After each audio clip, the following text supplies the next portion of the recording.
నమస్తే. Welcome to Mega 9 TV. America కాలిఫోర్నియాలోని ఎడారి ప్రాంతం. ఎటు చూసినా ఇసుక, ఎండిన పొదలు. కానీ ఆ నిర్జన ప్రదేశంలో కారులో వెళ్తున్నప్పుడు అకస్మాత్తుగా ఇసుకలో ఒక జలంతర్గామి కనిపిస్తే ఎలా ఉంటుంది? వెంటనే ఓ బోర్డర్ చెక్ పోస్ట్, ఆ పక్కనే వింత జెండాలు, ఒక కొత్త ప్రపంచం కనిపిస్తోంది. అదే రిపబ్లిక్ ఆఫ్ స్లోచమస్తాన్. ప్రపంచంలోనే అత్యంత తక్కువ వయసు గల చిన్న దేశం ఇది. కేవలం 11 ఎకరాల విస్తీర్ణంలో ఉన్న ఈ దేశం ఇప్పుడు సోషల్ మీడియాలో ఒక పెను సంచలనం. కరోనా లాక్డౌన్ సమయంలో ప్రయాణాలు ఆగిపోయి విసుగొచ్చిన ఒక వ్యక్తి ఏకంగా ఈ కొత్త దేశాన్ని స్థాపించాడు. తనను తాను సుల్తాన్గా ప్రకటించుకున్నాడు. ఇది కొత్తదే కాదు, వింతైన దేశం. ఇక్కడ అన్ని విచిత్రమైన రూల్స్ ఉంటాయి. ఇక్కడ చెప్పులు వేసుకుంటే నేరం, ఈమెయిల్స్ లో రిప్లై ఇస్తే కఠినమైన శిక్షలు. అసలు అమెరికా బోర్డర్లో ఈ కొత్త దేశం ఎలా పుట్టింది? ఈ దేశంలో ఎవరెవరు ఉంటారు? ఆ దేశం సుల్తాన్ ఎవరు?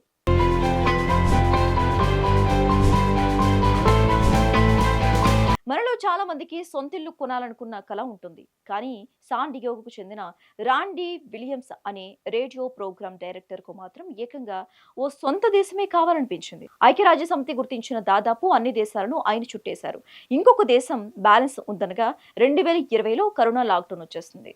ట్రావెలింగ్ అయిపోయి ఇంట్లో కూర్చున్న ఆయనకు ఒక వింత ఆలోచన వచ్చింది. నేనే నా సొంత దేశాన్ని ఎందుకు సృష్టించుకోకూడదు అని రియల్ ఎస్టేట్ వెబ్సైట్లో భూమి వెతకడం మొదలుపెట్టాడు. కాలిఫోర్నియా ఎడారిలో $19,500 అంటే సుమారుగా 16 లక్షలు ఒక 11 ఎకరాల బంజరు భూమిని కొనుగోలు చేశాడు. దానికి స్లోచమస్తాన్ అని పేరు పెట్టి లిబియా నియంత గడాఫీ తరహాలో సైనిక దుస్తువులు ధరించి సుల్తాన్గా మారాడు. వినటానికి ఇదొక పిచ్చి వ్యవహారంలో అనిపించిన ప్రపంచవ్యాప్తంగా ఉన్న మైక్రోనేషన్స్ ట్రెండ్లో ఇదొక అద్భుతమైన ప్రయోగం.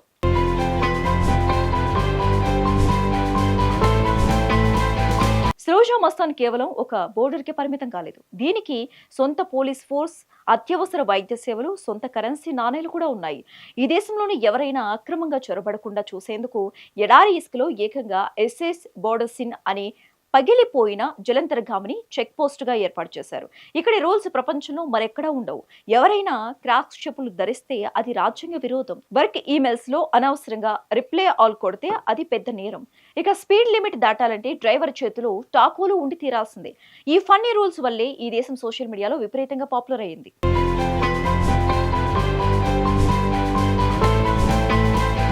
ప్రస్తుతం ఈ 11 ఎకరాల దేశంలో ఏకంగా 120 దేశాలకు చెందిన సుమారుగా 25,000 మంది పౌరులుగా నమోదు చేసుకున్నారు. ఇది వాటికన్ సిటీ జనాభా కంటే ఎక్కువే. ఆన్లైన్లో ఎవరైనా ఉచితంగా ఈ పౌరసత్వం పొందొచ్చు. నెలకు కొన్ని డాలర్లు ఫీజు చెల్లిస్తే ఏకంగా ఎంపీగా లేదా స్లోచమస్తాన్ అంబాసిడర్గా కూడా పదవి ఇస్తారు. బయట ప్రపంచంలో ముఖ్యంగా సోషల్ మీడియాలో ఎప్పుడూ రాజకీయాలు, ద్వేషమే కనిపిస్తుంటాయి. రాజకీయాల కోసం స్నేహితులు, కుటుంబ సభ్యులు గొడవ పడుతుంటారు. స్లోచమస్తాన్లో ఇవన్నీ బ్యాన్. ఇక్కడ వేరే దేశాల పాలిటిక్స్ మాట్లాడటం పూర్తిగా నిషేధం. ఇక్కడ మా దేశ రాజకీయాలు తప్ప వేరే ఏ రాజకీయాలు మాట్లాడకూడదు అని రూల్ పెట్టాడు సుల్తాన్. అందుకే మెంటల్ రిలీఫ్ పొందడానికి జనం స్లోచమస్తాన్ సిటిజన్స్ అవుతున్నారు. అమెరికా, బంగ్లాదేశ్ వంటి దేశాల నుంచి కూడా ఇక్కడి పౌరసత్వం కోసం క్యూ కడుతున్నారట.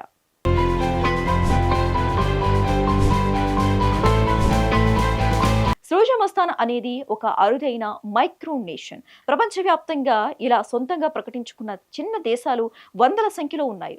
వాటన్నిటిని ఏకతాటిపైకి తెచ్చేందుకు రాబోయే ఏడాది స్లోచమస్తాన్ ఆధ్వర్యంలో మైక్రోకాన్ 2027 అనే భారీ సమావేశం జరగనుంది. 43 మైక్రో దేశాలకు చెందిన ప్రతినిధులు దీనికి హాజరవుతారు. ఎడారిలో వస్తువులు లేనందున దీనిని సాన్ డియోగోలోని పెంట్ హౌస్ లో నిర్వహిస్తున్నారు. ఈ ప్రాజెక్టు మొదట ఒక సరదా కోసం ప్రారంభమైన ఇప్పుడు ప్రపంచ దేశాల ప్రజలను, ముఖ్యంగా స్టేట్ లో ఉన్నవారిని ఒక చోట చేర్చి వారిలో సంతోషాన్ని నింపే ఒక వేదికగా మారిందని సుల్తాన్ రాండీ విలియమ్స్ గర్వంగా చెబుతున్నారు. ఈ స్లోచమస్తాన్ స్టోరీ వింటుంటే మనిషి క్రియేటివిటీకి హద్దుల్లేవని అనిపిస్తోంది. ఐక్యరాజ్య సమితి ఈ దేశాన్ని గుర్తించకపోయినా పర్వాలేదు, కానీ 25,000 మందికి ఇది ఒక స్ట్రేట్ బస్టర్ గా మారింది. క్రాక్స్ చెప్పులు బ్యాన్ చేయడం, పగిలిపోయిన సబ్మెరైన్ పెట్టడం లాంటి ఐడియాలు ఈ బిజీ ప్రపంచంలో ప్రజల ముఖంపై ఒక చిరునవ్వును రప్పిస్తున్నాయి. ఎప్పుడైనా అమెరికాలోని కాలిఫోర్నియాకు వెళితే సరదాగా ఈ 11 ఎకరాల దేశాన్ని కూడా ఒకసారి చుట్టేసిరండి.